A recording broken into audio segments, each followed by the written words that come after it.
Thanks everyone, welcome, thanks for being here. Let me introduce myself. My name is Marco Javarone, I'm the R&D Director at Nudius. In this presentation, that should show up the slide, okay, is entitled Understanding Crypto Through the Lens of Complexity and Information.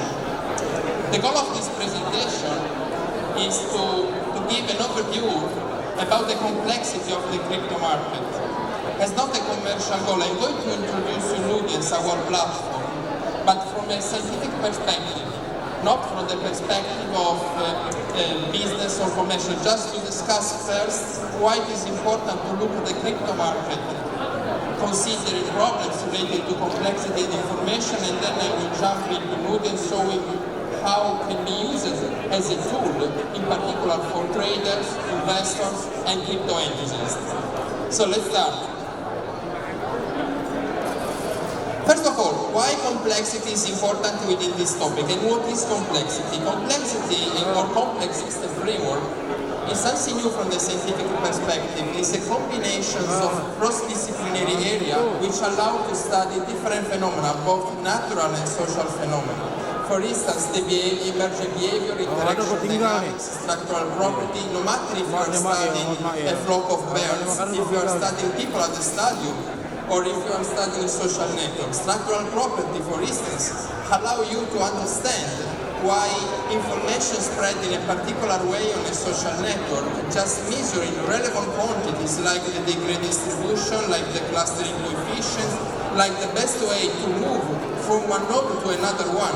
And once you understand how information spread in this context, probably you can better understand a lot of other processes. And this is super important when you try to understand this role in crypto. Then, why is it important for our purpose? Because the crypto market, at all the effect, is a complex system. And why the crypto market is a complex system? It's a complex system for a series of features which characterize it in this way. For instance, it's composed by a huge amount of heterogeneous agents and actors. You consider, for instance, miners, investors, crypto owners, crypto holders, and so on and so forth. Then there are thousands of interacting digital assets, each one with a specific design, with specific functionalities, and so on, which interact among them. There are cross-system interaction. What does it mean? The crypto market is not a closed system. You know, there are US elections, depending on the results, the market is going up or down. So, social effect, political effect actually contribute to this phenomenon, and we have to be aware and try to measure this effect if we want to understand better what to do as a next step. And then there are emerging patterns, like in the market. For instance, you have a bullish trend, bearish trend, and you can implement mathematical methods in order to understand how to deal and how to predict the market. So for these reasons, the crypto market is complex, and if it's complex, then you need the right tool in order to extract information from data.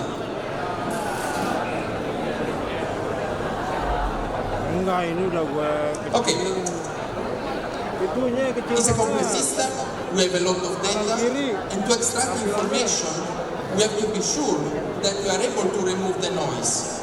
In very general terms, when you approach this problem from a scientific perspective, what you do is you have already a model, like for instance you are studying a biological signal, the heartbeat for instance, you already know the pattern and you are studying a patient, so you are able to remove the noise according to the frequency of the signal that you already know. So the model is known, and you just implement the mathematical tools, the computer tools and so on in order to make it work. Or you don't have a model. In case you don't have a model and you want to understand a little bit more, typically you can implement AI-based tools in order to implement it, in order to detect the pattern in time series and so on. And this is extremely important to find the right model for that. But once you extract the information from the data, that is not enough, because the next step is going to be interpret the information. And to interpret the information, typically you need the expert of the field. No matter if you are talking in finance, you are talking in crypto, you are talking in biology, and so on and so forth. So, what are the challenges that we have to deal with when we are playing with data in the crypto market. There are three main challenges. The first one is data manipulation risks. The second one is the presence of fake activity, which is often driven by bots and so on, and then unverified sources. If you want to address these challenges from a scientific perspective, and you want to be sure that you are showing or using the right information without falling in decisions, what we have to do is to use a solid validation methods. A validation methods which rely on statistics mainly, on data science, and this is what we try to achieve in our lab, to provide information to analysts, traders, family offices, and so on. What are the tools that can be actually implemented? Because I mentioned three issues, and so what can you do? For instance, in order to ensure data integrity, you can use a DLT, distributed ledger, a blockchain. This allows you to have a record that can't be changed or altered over time. Then you can apply AI in order to detect and remove fake news or noise from the system. And finally, in order to be sure that the source of data are actually strong and trustable, you can implement validated indexes. You can use them. Now, the crypto ecosystem that we are studying today actually is much, much bigger than the crypto market that was at the very beginning. Because far from BTC, far from Bitcoin, it includes thousands of tokens. Every day there are new tokens, new projects, new functionalities, new things that you can do that are essential, and you have to understand this process, this evolution over time. There are multiple categories, L1, L2, tokens for DeFi, for gaming, for real world assets, and so on. Then there is the central role of stablecoins. Stablecoins are highly used in DeFi today, for instance USDT, USDC, and are requiring a very strong role in a number of processes. Again, they have their own dynamics. So it's important to get information. Why? Because information is the power that you have in order to better understand what's going on in this system. Here we are now. Nudius is the platform that we are developing. My role is that to build a sort of scientific background to ensure that from the scientific perspective, Nudius actually provides the right information to our users. And our users include investors, traders, analysts, family offices, crypto enthusiasts, professionals in this world. What we do is to offer risk-based metrics in order to better understand Web3. But again, as I said at the beginning, my goal today is not giving you insights about Nudius from a commercial perspective. I want to give you something more that is mainly based on the scientific analysis that you are doing in the lab, showing and discussing both what you can find on the website, nudius.com, as well as what you can't find now, but you will see in the near future. Currently is a web platform, and soon we will have an app in the next few months. But I want to show you what is possible to do using the indexes that we are developing. First of all, what are the data we rely on? As we said, the crypto market is complex, so you can't address this problem only from a single perspective. You need to have a more global view. A more global view, from our perspective, includes at least three different sources of data that are community or social data. All data coming from conversation that people are having on platforms like Reddit, like X Twitter, like Telegram, and so on. Then ESG data. For instance, you're interested in the sustainability of a project, in the sustainability of a blockchain. And then financial data, because we are in crypto finance, so of course we are still interested in data like price return, like volume, volatility, and so on and so forth. Integrating all these three data sources make possible to extract valuable information that you can use for for your own model or to get some insights about the trend of the market that is happening today, long, middle term or long term prediction. Now, let's start with community indexes, that are those quantities that we measure in order to better understand what's going on at the social level about the crypto market. And in particular, at the moment, you can find three indexes. The first one is called the mood index, the second one is called the trust index, and then the topic strength. The mood index measures the emotional direction of people talking about the token. And this can be positive, neutral, or negative. So you have conversation on Telegram about people talking on Ethereum, talking about Bitensor, talking about H-bar, that is the Hedera token, and so on and so forth. Measuring this trend, you can see the way the conversation is going among the people that are actually interested in the token. Then we have the trust index. Can we actually trust the information and the data that we measure, we detect in this community? That is another important source of information in order to properly weight the value of this conversation and using them properly. And finally, the topic trends. The topic trends is the keywords that get searched for on engines. For instance, on Google or other search engines. People are looking, for instance, for Bitcoin and want to see how many times Bitcoin gets mentioned on Telegram or on other platforms. Well, let's have a look at one of the scrolls. One of the scrolls shows, for instance, on Telegram, on the blue line, and Reddit, the orange line, the amount of time in a given time period the word Bitcoin was mentioned. Why is this important? It's important because from a scientific perspective, as shown many years ago in classical traditional market, the way people look for information give us some insights about what is going to happen in the market in the next few days. There is an important difference that you shouldn't find still in scientific research, but we are detecting and we're measuring in our lab. And the difference is the following one. In the past, researchers from Warwick University found that the more people were looking for a stock information, for instance about Apple, about Tesla, or another stock on Google and on Wikipedia, the higher was the probability for the stock to lose values within 5 days. What we are observing instead now for the crypto market is an opposite trend.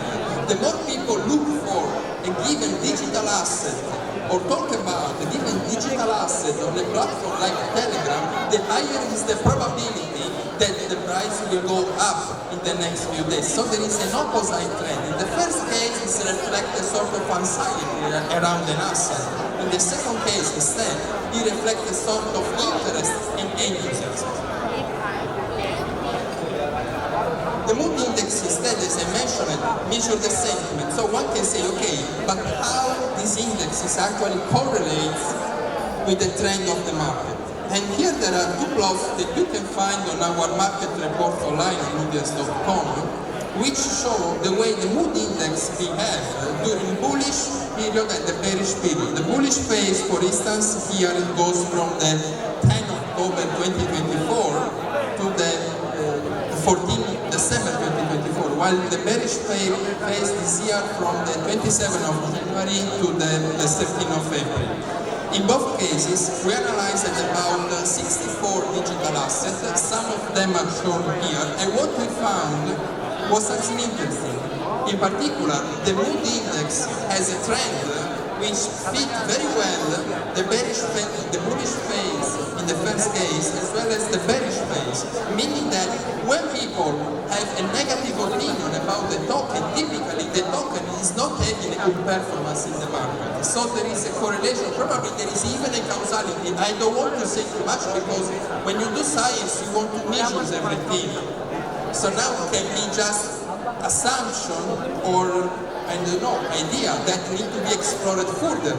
But what is interesting is that this index is able to follow the very same trend of return of the digital asset. Now, we have a set of, I'm going to show you something that you can't find the platform for now, but you will see in the next few months. With all these indexes, social indexes, which allow you to give an understanding about what's happening at the social level, the system, in the cryptosphere, what we can do is to say, okay, we have different dimensions, and with different dimensions we can do some data science, some machine learning analysis. What we are trying is a clustering analysis. Clustering analysis means to assess if we can identify groups of tokens that according to the way they are processed at the social level by the people, by the users on Telegram or Reddit or other platforms. Actually, if there are different groups which can lead to the following definition: high risk or low risk tokens. Let's have a look and then let's try to see group by group what is the result. Now, for instance, if we take a random week during the year and we analyze some of the tokens and we use as spatial dimension the indexes, the social index, the community indexes that we are developing, what we can find is a series of clusters, a series of groups, each one containing some token. For instance, the cluster 0 contains BCH, BGBLDO, MKR, and PDE. Then there is another cluster, cluster 4, that APT and TON. Now, we can repeat the analysis and we can have another view of the clustering. Let me just share. Okay, we can have another view on another different week, and again we have a cluster analysis whose cluster changed in terms of content. So week by week, these clusters are not static, meaning that week by week, the way people talk and the way we measure people interacting among them, talking about the asset, change the way they perceive it according to different aspects, and you are able to measure this fact through this machine learning analysis and to associate to each cluster a sort of risk score. So we have for each cluster high risk or low risk or neutral risk. Why this is important? This is important because it allows us to have a clear picture, a heat map, let's say, about the results of all this cluster. For instance, here in the legend we have the green one representing cluster with low risk, yellow one medium risk, and red one tokens with high risk. Why it's important? It's important because if you see this timeline moves from the April 2025 to September, end of September 2025. It shows that very famous tokens like BTC or HBAR, actually most of the time are classified as medium or high risk tokens from the social perspective. This means that there are scammers in communities, potentially scammers in communities talking about these assets. Not many times the feeling, the sentiment about them is positive and the trust index is not that high. This combination actually tells us that we have to pay attention. So it's a sort of risk index in order to understand that. And one can say, okay, but once that I have this information about the risk, what's happening in the market? Here there is a very simple basic analysis about the result of the impact between the risk score that we can calculate through the clustering and the price return. And we are focusing, for instance, on HBAR. Again, HBAR is the Hedera token, and it shows something very, very interesting. There is, first of all, a correlation that is negative, and the negative correlation means that when the risk is low, there is a probability that the price goes up, and opposite, when the risk is high, the price return can go down. Here there is results that have been worked out considering 1 week lag. It means that for every peak up or down of the risk, taken for instance today, the results is going to give you a probability for the return for the next week. And the fact that there is an anti-correlation is important because you then realize how important is the social layer to better understand the dynamic of the market. And this actually confirms a basic assumption which holds not only for crypto market but also for traditional market. Because traditional market is as important because Nudius soon will include also stocks, not only digital assets as we are doing at the moment. And the assumption is that price formation is actually driven by human behavior. So it's important to understand communities, because if you understand human behavior, you can find something useful in order to understand and predict the market.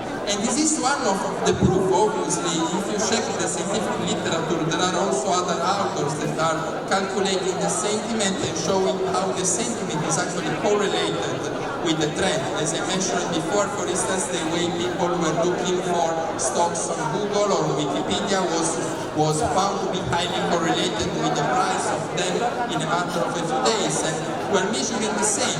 Actually, it says that the social indexes that we have on Nudius can be used in order to define this social risk, and this social risk gives you insights about the trend of a token in the next week, at least in the next weeks. Again, this is something that you are not going to find nowadays. It's a sort of preliminary results that I'm happy to share with you here. That is a great venue because I see that there are a lot of young investors, young traders, people that have a deep knowledge about the market. So I think it's the right venue for sharing with you and to get the feedback from each of you about these results. I'm very happy about that. And these results actually show and confirm this trend, the correlation between the social dynamics and the market dynamics. Let me move on then. As I said, there are also other sources of data that we integrate, like the ESG data. ESG data include the climate indexes, for instance, or the decentralization index. You want to understand if a blockchain project is actually decentralized enough or is centralized, and this allows you, if you want to characterize your portfolio of digital assets according to this matrix, because maybe you want to have a green portfolio, you want to see how sustainable is your portfolio. If you are a family officer, you may need this sort of information. It's an information not only for institutional adoption, but for those that actually want to know more about it. And finally, we have financial indexes. And financial indexes probably are those who are more familiar with. They include the market cap, they include the volume, they include the price trend, and you have a special attention for stablecoin, for the collections of stablecoins, because they are becoming really pervasive in the market, in DeFi, and in many other processes. And it's so important because they are actually connected with the traditional finance in some sense, because they are pegged to a fiat. So among the parameters that we detect and that we measure, that we offer through Nudius, there is, for instance, the number of depeg events. You want to see the performance, the sort of performance of a stable coin in being actually connected and linked with its fiat, with the related fiat. Then, obviously, as a traders, as we have seen yesterday, where during the competition our traders have been exchanging USDT, USDC with other tokens, they are extremely fundamental. So if you want to understand and make investment also in trading, you need to understand the way stable coins are behaving, the way they are actually performing. So this is just an overview, and I really invite you to have a look to Nudius.com to subscribe. If you want to have a test, feel free to get in touch with me through LinkedIn, through email. I will be more than happy to offer you the possibility to have a try in the platform where you can see all this information together and stay tuned, because there are a lot of additional development. Again, not only from the commercial perspective, but most importantly from the scientific perspective, in order to support you as a traders, to support you as an analyst.